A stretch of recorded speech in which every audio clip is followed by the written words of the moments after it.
What's up, it's NIKIBRAH. Today's topic is caffeine and coffee, how to cycle it properly, and can you even function without coffee? Because lots of people nowadays, they land into the coffee trap. They cannot function anymore without using coffee and stimulants. So today's topic is how to use it properly and how to avoid certain mistakes so many people do, especially guys who have a desk job, or even people who train and always use pre-workouts and synthetic stimulants. So today's topic, how to use it properly and how to avoid certain mistakes lots of people do.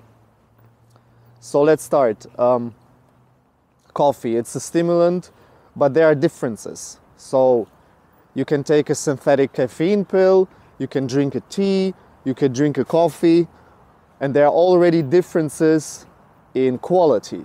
Example, when you take a caffeine pill, a synthetic one, let's say 200 mg, you only have caffeine inside. When you drink a coffee and you look at the packaging, it may say it contains such amount of caffeine in this cup. But in truth, in reality, there are many more alkaloids in a coffee, for example, theobromine. So what does theobromine, for example, do? It downregulates your blood pressure after you get your stimulation, basically. So let's say you drink a coffee and then you have your caffeine peak, and then when you come down, the theobromine helps to regulate the blood pressure again, so you don't have this crash that you have using synthetic caffeine or pre-workouts, for example, because there you only have caffeine and other different stimulants, but many more alkaloids are just missing. So already there's like a tier list, what's a good stimulant and what's a bad stimulant. So understand that caffeine is not just caffeine, it's all about the composition, where the stimulant is coming from. Okay, next up, how do people use it? Let's say desk job workers. First year they start out with 1 coffee per day. Second year it's not enough anymore. They have 2 or 3 cups per day. Now years pass and they need 5, 6 cups per day only to maintain, only to function. Not even to get a stimulation anymore, but just to kind of survive the day, because without it's not possible anymore. Why is this happening? Well, because adrenal gland gets used to it. It's a substance, it's a stimulant. Your central nervous system gets used to the dosage. So you take 1 cup of coffee for 1 month, you will get used to it. You will need just 2 to get this over-the-top stimulation. So the principle is basically you need to, well, cycle your caffeine intake. So I will give you an example. You start out, and well, this should not be like a golden rule I'm telling you now. There's no golden rule, because even for caffeine cycles, it's highly individual. Because let's say you have an exam period where in 1 week you're writing 3 exams or whatever, or 1 main big exam. Then you want your caffeine peak of your caffeine cycle, you want it to be peaking during your exam days, basically. Or let's say you're training and you know, okay, end of the month I want to have peaking numbers, so I want to hit new PRs, I want to hit new numbers. This is where I need my peak performance. Obviously it's smart to lay your caffeine cycle parallel to your goals. So you want your caffeine peaking when your performance should be peaking, and afterwards you cycle off basically properly.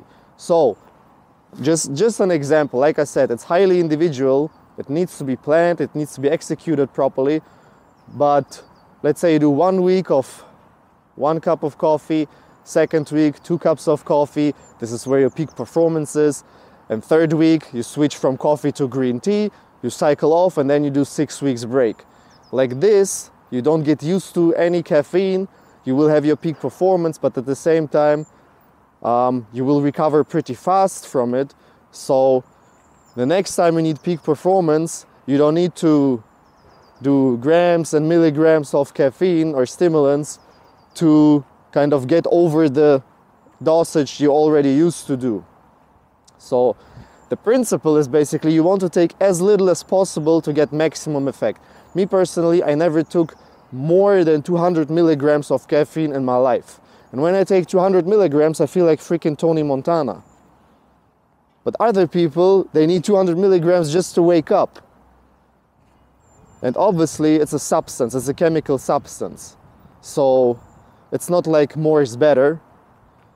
Maybe more is even lethal, because for caffeine, the LD50, it's pretty low. I mean, there are kids dropping from cardiac arrest because, you know, they're gaming in front of the computer, drinking one energy drink after the other. By the way, very low grade stimulant energy drinks, because sugar, low quality caffeine, so kids are dropping like flies basically in front of the computers. And this is why actually in many countries like Belarus, like Russia, energy drinks, you cannot buy them if you're like 17. You need to be 18 to buy them, which is very smart. I mean, because it's not healthy if you don't know how to use it, especially. So like I said, the coffee trap. People take, without any concept, they take in caffeine and they get used to it, and there's no benefit from it anymore.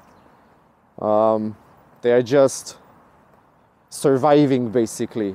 They need caffeine to function, not to support their performance basically. I mean, okay, we're now bashing caffeine, oh, it's so bad, but at the same time, you need to realize, yes, it's very potent. If you know how to use it, it can be very beneficial. If you know what kind of stimulant you're using, if you know how to cycle it and use it properly, if you know how to structure it properly, and so it's parallel to your goals, so it supports your goals. It does not compensate for anything. It supports the process basically in a smart way, short-term and long-term. So short-term you get your boost, but long-term you recover, so you don't need to up the dose all the time. If you need help with performance and how to do proper caffeine cycles can also support fat loss, for example. Big time. Caffeine is substance number one I'm using with my clients. So I know exactly how to use caffeine. I know exactly what kind of caffeine, what's the timing, how to set it so it's parallel to the goals. If you need help with this, you message me on social media. NIKIBRAH.com is my homepage.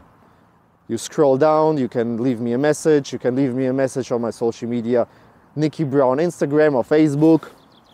We get in touch, you tell me what are your goals, what do you need help with, and I will give you a small perspective on what to expect and how we will approach your individual goals.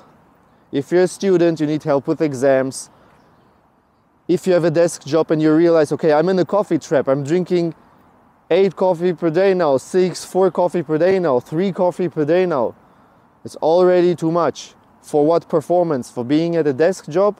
You don't need any caffeine at all, because you should get your energy from proper nutrition, proper lifestyle choice, proper structuring, training. This is where energy should come from. This should not be compensation for lack of nutrition, for example. Like I said, if you need help to restructure this, if you realize you're in this trap, you should message me for sure, because it can be very unhealthy if you start compensating with stimulants, because heart disease, CNS damage, adrenal gland damage, it's no good. Long term, may be very detrimental to your health. But at the same time, if you know how to use it, then it can be very beneficial, because you will progress much more, you will have peaking performance. But like I said, it needs to be structured. It's very, very individual. Like I said, message me anytime on social media, visit my homepage, NIKIBRAH.com, and I will see you in the next video, guys. Take care.